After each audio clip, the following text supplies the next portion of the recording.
दोस्तों नमस्कार। मैं हिम्मत सेठ एक बार फिर आपके सामने उपस्थित हूँ।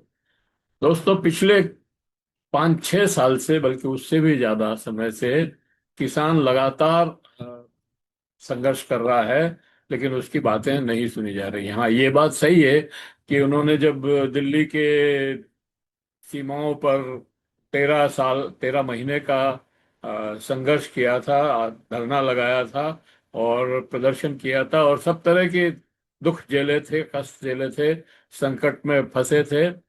और 750 किसानों ने वहां शहादत दी थी। उसके बाद प्रधानमंत्री नरेंद्र मोदी ने उनके 3 काले कानून को वापस ले लिया था। लेकिन दोस्तों ये भी उतना ही सही है कि उन तीनों कानूनों को नई कृषि विपणन नीति के रूप में वापस ला करके किसानों के सामने खड़ा कर। दोस्तों यही नहीं,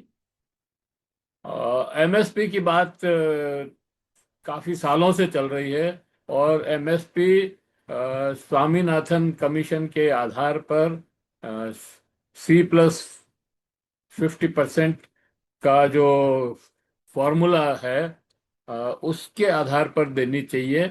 प्लस लीगल गारंटी की मांग किसान कई दिनों से कर रहा है। उनकी बातें नहीं सुनी जा रही है और उल्टा उनके ऊपर एक दूसरा मामला और लाके खड़ा कर दिया।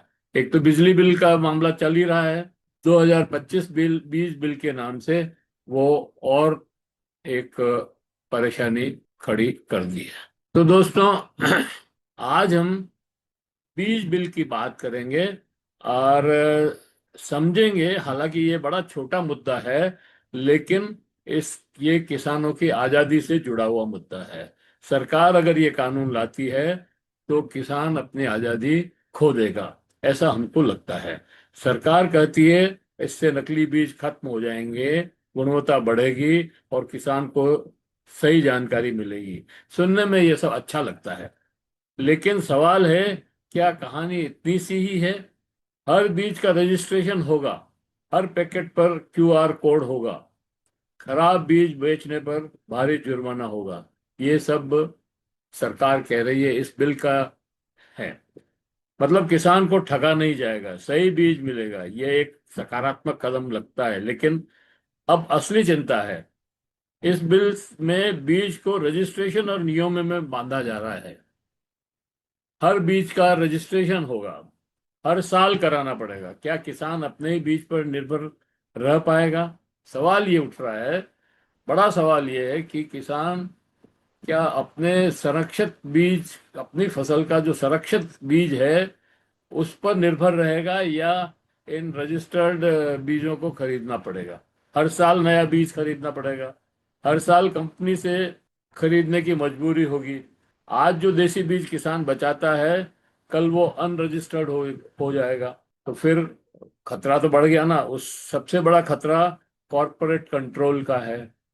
कॉरपोरेट कंट्रोल करेगी बीज को, बीज को कंट्रोल करेगी मतलब पूरी खेती को कंट्रोल करेगी। केवल बीज का सवाल नहीं है ये। धीरे धीरे बाजार में वही बीज टिकेंगे जो बड़ी कंपनियां बेचेगी, और बड़ी कंपनियां देशी नहीं विदेशी कंपनियां बेचेगी। ये मोनसेंटो जैसी कंपनियां जो है बीज अभी भी बेचती है, लेकिन अभी तो उनका जब ये बिल अनिवार्य हो जाएगा तो फिर उनकी धाक जो है और ज्यादा बन जाएगी, बढ़ जाएगी। मॉडिफाइड, जेनेटिक मॉडिफाइड बीज खरीदने पड़ेंगे और धीरे धीरे बाजार में वही बीज बिकेंगे जो कंपनियां बेचेगी। मोन्सेंटो जैसी कंपनियां इससे लाभान्वित होगी और किसान उपभोक्ता बन जाएगा, मालिक नहीं रहेगा। देशी बीज वर्सेस विदेशी बीज। हमारे देशी बीज मौसम के अनुसार ढले हुए हैं, पीढ़ियों की मेहनत से बने हुए हैं। अगर ये खत्म हुए तो खेती पूरी तरह बाजार के भरोसे हो जाएगी। कॉरपोरेट तो चाहता ही यही है कि खेती जो है मार्केट के आधार पर चले या मार्केट उसको कैप्चर कर ले। तो सवाल क्या है? क्या हमें गुणवत्ता चाहिए? बिल्कुल चाहिए, क्वालिटी तो चाहिए ही चाहिए। क्या नकली बीज बंद होना चाहिए? 100% नकली बीज बंद होना चाहिए। क्या इसके नाम पर किसान की आजादी छीन ली जाए? नहीं, ये समाधान नहीं है। समाधान क्या है?